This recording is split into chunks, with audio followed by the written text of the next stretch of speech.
Shalom Bapak Ibu, saudara-saudariku yang terkasih dalam Kristus Yesus. Kita bertemu lagi dalam acara Satu Bagi.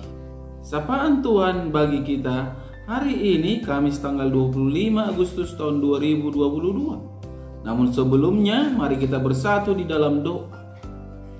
Damai sejahtera Allah yang melampaui segala akal, itulah yang memelihara hati dan pikiran di dalam Kristus Yesus Tuhan kita.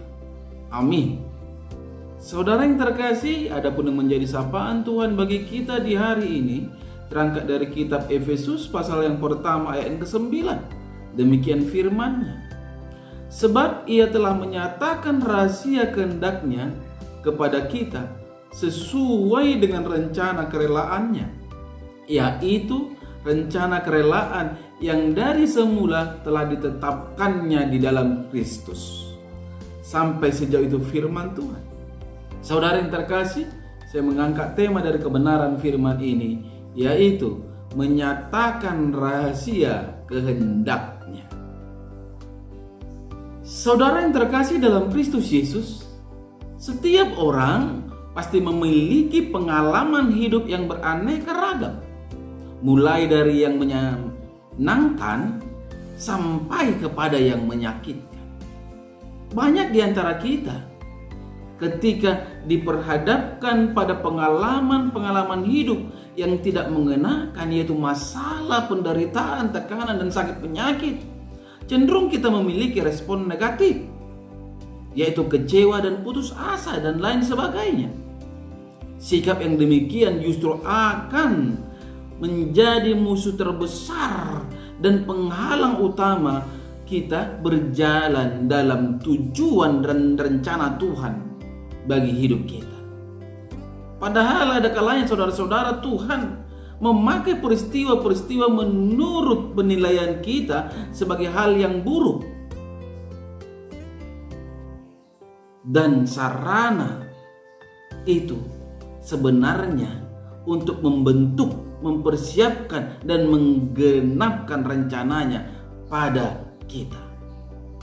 Saudara yang terkasih dalam Kristus Yesus, dalam sapaan kita saat ini sangat jelas dikatakan, sebab Ia telah menyatakan rahasia kehendak-Nya kepada kita di dalam Kristus. Artinya, kalau kita melihat apa yang terjadi pada Yesus, yaitu Ia disiksa, difitnah, dan harus sampai mati di kayu salib demi kita, demi manusia. Artinya kepedulian Tuhan sangat besar pada kita. Sampai-sampai Tuhan merelakan anaknya yang tunggal mati demi memberi kehidupan bagi kita. Kasih-Nya yang begitu besar dan sempurna telah dinyatakan kepada umat manusia. Dengan peristiwa itu, apakah Tuhan mempunyai rencana dan keinginan untuk menghancurkan kita? Tentu tidak, saudara-saudara. Karena itu penting sekali kita belajar memahami cara Tuhan bekerja. Ingat, tanpa melewati ombak dan gelombang, tidak akan pernah dihasilkan seorang nahoda yang handal.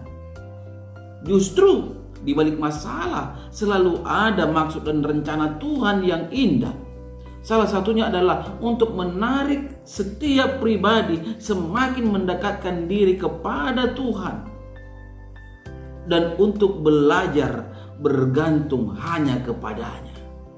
Saudara yang terkasih, biarlah melalui sapaan Tuhan saat ini kita semakin memahami dan mengingat untuk mengarahkan hidup kita hanya kepada Tuhan. Melalui sapaan ini kita hendak mengarahkan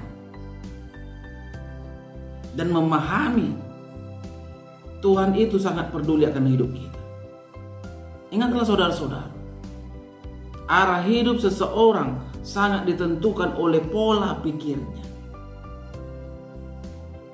Tentu, mari kita selalu mempunyai pemahaman dan pemikiran yang positif kepada Tuhan apapun situasi yang terjadi dalam hidup ini.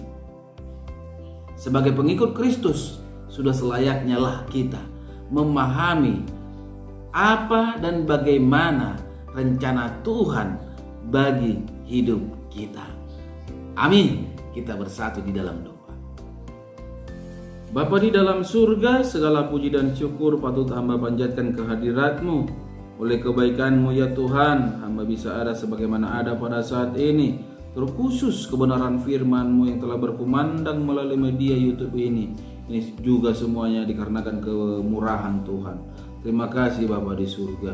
Biarlah kebenaran firman-Mu yang telah berkumandang, yang mengingatkan bagi setiap orang bahwa Tuhan telah menyatakan rahasia besar bagi umat manusia di dalam Kristus Yesus, yaitu kehidupan, kasih, kepedulian yang sangat luar biasa. Tuhan, biarlah melalui kebenaran firman-Mu ini, setiap pendengar dimanapun berada, beroleh berkat yang luar biasa. Dalam nama Kristus Yesus, hamba berdoa dan mengucap syukur. Amin. Salam bagi kita semua, salam sehat.